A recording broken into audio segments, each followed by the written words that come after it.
Hi, welcome to this Corbettmaths video. In this video, we're going to look at the GCSE Further Maths topic of the trig graphs, or graphs of trigonometric functions. In this video, we're going to look at the tangent graph, which is y equals tan x, and we've looked previously at y equals sin x, which is the sine graph, and we've looked at y equals cos x, the cosine graph.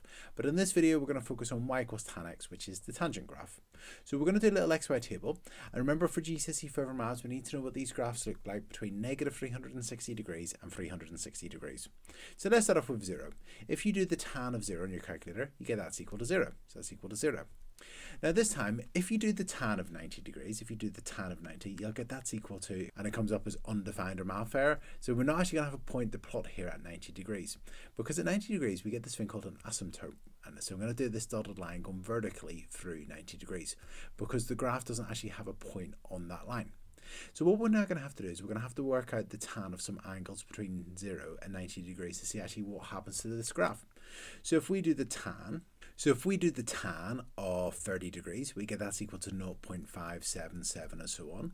If we do the tan of 45 degrees, we get that's equal to 1. If we do the tan of 60 degrees, we get that's equal to 1.73 and so on. So unlike the other graphs, the sine graph and the cosine graph, which only went up to 1, the tan graph is going to go higher than that. It's going to go much higher, as you're going to see in a minute. If we did the tan of 89 degrees,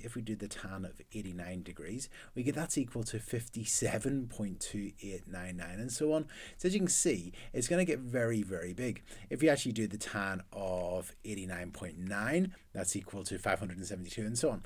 So in terms of the tan graph, what happens is it starts off here at 0, 0. So what happens is here it starts at the point 0, 0, and it goes across, and then it gets very, very, very, very big. Okay, so you have the tan of 45 degrees is equal to 1, so that's 1. And then obviously here, as you get closer and closer to 90 degrees, it gets higher and higher and higher and higher and higher. It just keeps getting higher and higher and higher. But the tan of 90 degrees is no value for the tan of 90 degrees, and you'll learn about that later on whenever you learn that the tan graph is found by doing sine divided by cos. So if you were to think you've got the sine divided by the cos, and the cos of 90 is equal to 0, and 1 divided by 0, you can't work it out, so there's no particular value there. So that's why there's an asymptote here, okay? And so this dotted line is called an asymptote, and then the graph doesn't have any points there. Okay. Now, what happens then if we go to the other side of 90 degrees? So if we do this, so if we were to do the tan of 91 degrees, and if we do the tan of 91 degrees, we get that's equal to negative 57.289 and so on. So actually this is going to be very, very low, because obviously it's negative 57. And then as we get bigger, the tan of 135 degrees, which is in the middle there between 90 and 180, so the tan of 135 is equal to negative 1, and then the tan of 180 degrees is equal to 0, so it's going to go to there. So in terms of this part of the graph, it's going to curve upwards. It's going to curve upwards to 180 degrees, and it's going to meet there at 0. And then at 270 degrees, if you do that in your calculator, you get another undefined, so there's another asymptote there. And then what happens here is if you go across to the midpoint there, which is 225 degrees, the tan of that will be equal to 1. And then if you do 269 degrees, it gets very, very big. So what happens is the graph curves upwards like so. So the graph starts down here, curves up to 0, and then curves up, and then gets very, very, very, very big, and so on. And then in terms of this part of the graph, again, it's going to start down here, and it's going to curve up, and at 360 degrees, when you do the tan of that, you get to 0. So that's what the tan graph would look like between 0 degrees and 360 degrees, and we've got these asymptotes. Now there's going to be more asymptotes on this side. They're going to be at negative 90 degrees, and also negative 270 degrees.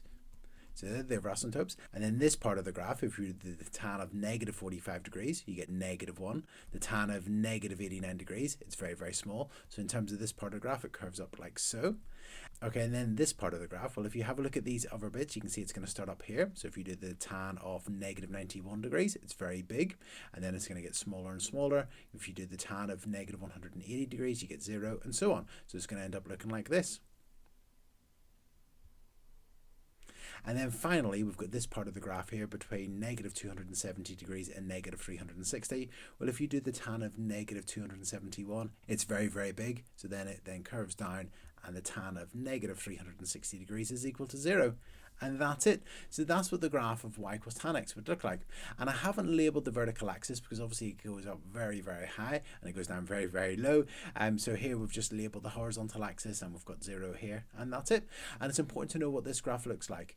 And again, the GCSE Further Maths paper is a calculator paper, so you can check this on your calculator in terms of whenever you're doing it. But it's really useful to know what this graph looks like, particularly to be able to answer these Part A questions quite quickly and easily, but also that whenever you do A-level maths or even just some sciences and so on, you know what these graphs look like. Okay, so let's have a look at a question based on this. Okay, so let's have a look at a question here. We've been asked to sketch y equals tan x for values of x that are bigger than or equal to 0 degrees, but less than or equal to 360 degrees. So this part of the graph. Okay, so in terms of the tan graph, we've got the vertical axis here labelled with 0, and we haven't labelled here and here because obviously it's going to go up very high and very low. The horizontal axis has been labelled 4, so that's quite nice. Now, whenever I'm sketching this graph, I tend to do the asymptotes first of all. So that's 90 degrees. So there's an asymptote at 90 degrees and another asymptote at 270 degrees. And you can check that on your calculator. The tan of 0 is 0. And then if you do the tan of angles between 0 and 90 degrees, you find it goes up like this. So that's that part of the graph. Now here, the tan of 180 degrees is 0 again. So it's going to go up like so, up to 0, and then go up to be very large again. And then this part of the graph between 270 degrees and 360 degrees, well, 360 degrees is 0, and then you just come up like so. And that's it. And if you were to use your calculator and check some of those, you get those values. And that's it. So that's how you'd sketch the graph of y equals tan x between 0 and 360 degrees. So in these GCSE Further Maths videos on the trig graphs, we've gone through how to sketch y equals sin x, y equals cos x, and y equals tan x. And you need to be able to sketch them between 360 degrees and negative 360 degrees, or between negative 360 degrees and 360 degrees, and parts of that interval. And that's it. So I really hope you found this video useful. In our next videos, we're going to go through how to solve trig equations, and they would often be the next part of these questions.